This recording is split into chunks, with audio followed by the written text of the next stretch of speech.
Olá, saudações a todos. Hoje eu vim falar do livro que acabou de ser publicado, Metrologia e Incerteza em Sua Essência, tudo que nunca te contaram sobre incerteza de medição. Esse é um livro que nós começamos esse projeto em dezembro de 2021 e terminamos agora, quando eu estou gravando esse vídeo, em setembro de 2022, né? Foi um livro escrito sob a demanda de que os alunos que chegavam para os treinamentos estavam com muita dificuldade de acompanhar, estavam com dificuldade em como pensar sobre incerteza de medição, sobre metrologia na prática no seu sistema de laboratório. Portanto, nós começamos a escrever um guia, né, sobre o passo a passo de se fazer um modelo de medição, né, como desenvolver o modelo, como fazer as estimativas. E aí a coisa foi ganhando corpo até que se chegou no resultado desse livro, que está na tela, e esse que eu estou mostrando aqui na câmera, tá certo? Metrologia e Incerteza em Sua Essência.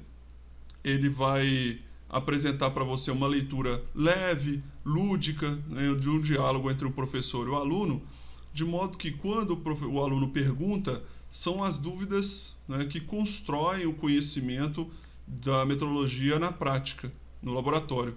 Então o aluno pergunta, o professor responde, e cada resposta que o professor dá é um conteúdo organizado, apresentado uma ordem lógica, que forma o arcabouço conceitual necessário para você implementar um sistema metrológico no laboratório e os seus modelos de medição, suas planilhas de cálculo, certo? Os seus registros, os seus procedimentos de ensaio, procedimentos de medição, com a estimativa de incerteza já orientada para que o analista possa fazer. Portanto, vou dar uma folheada aqui com vocês na versão e-book. Temos a versão e-book e a versão impressa, né? Lá no site tem os dois links. Eu vou deixar os links aqui também, tanto para você adquirir a versão impressa ou a versão e-book. Vamos aqui para o sumário, que eu quero fazer uns comentários. Portanto, olha lá, capítulo 1 nós vamos ter uma conversa sobre medição. Para começar contando uma história, né? Quando o aluno intercepta o professor a caminho da sua sala, eles começam a conversar sobre medição e começam ali os conceitos preliminares, os princípios básicos, né? O conceito que você precisa pensar e entender sobre equação do mensurando, sobre variável aleatória, traz à tona alguns conceitos de matemática e estatística para dar ali o início, o pontapé inicial, para que você comece a desenvolver a visão correta, né, de como pensar a incerteza de medição. No capítulo 2 a gente aprofunda mais um pouco, fala sobre tecnologia industrial básica, como motivação, né, para a atividade de metrologia, começa a falar do modelo de medição de uma forma mais completa, fala de calibração, rastreabilidade, tá certo? Já no capítulo 3 a gente parte de uma medição direta para uma medição indireta, e aí ele faz o exercício de estimar a área superficial de uma mesa, como medição indireta. E aí começamos a falar de coeficientes de sensibilidade, distribuições de probabilidade. No capítulo 4, você vai ter um exemplo já aplicado para laboratório, um exemplo já para química, preparo de solução. O capítulo 5, ele traz um alerta, ele faz uma crítica à regra de combinação das incertezas relativas, né, que muita gente usa e muita gente conhece, e ali está demonstrado quando ela não funciona, para você tomar o cuidado e não ficar procurando atalhos, né? Fazer da maneira correta como o GAN preconiza. No capítulo 6 já é alguma coisa mais lúdica, né? Mostrando que incerteza não é uma lista de compras, você não fica pensando em fontes de incerteza, né? Não é a forma correta de pensar. Você é orientado a pensar no modelo de medição, porque é ele que determina a expressão da incerteza. A incerteza é consequência do modelo de medição e do resultado de medição e da execução da medição na prática, certo? Fazemos algumas alegorias também. Já no capítulo 7, temos aí exemplos de modelagem química, microbiologia, temos medição direta, titulação, curva de calibração, contagem e, no final, fazemos uma crítica sobre a incerteza fixa de método, essa forma de pensar, essa aproximação ruim da incerteza fixa do método, né? Lá vai ter muito bem detalhado porque isso não funciona. Do capítulo 8 ao capítulo 10, 8, 9 e 10, nós temos aplicação de dados, exemplos numéricos, aos modelos que nós desenvolvemos no capítulo 7. E é muito interessante porque você vai ver na prática como aplicar essas informações para chegar ao resultado de medição. No capítulo 11, também já tem uma forma lúdica para quebrar um pouquinho a leitura matemática densa, né?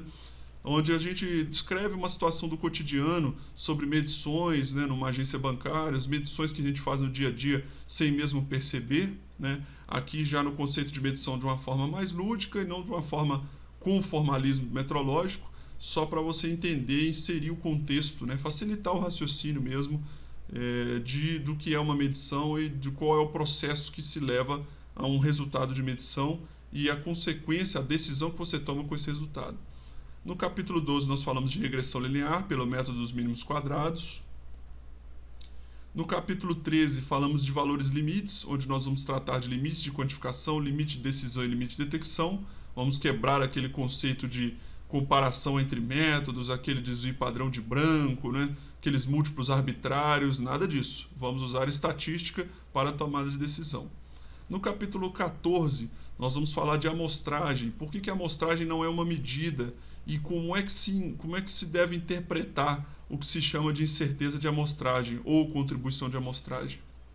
Capítulo 15 é um exemplo de calibração. Eu faço a sugestão de um modelo de calibração de massa e aplico um exemplo numérico para você entender como é que deveria ser feito o cálculo de uma correção de calibração ou de um erro de calibração.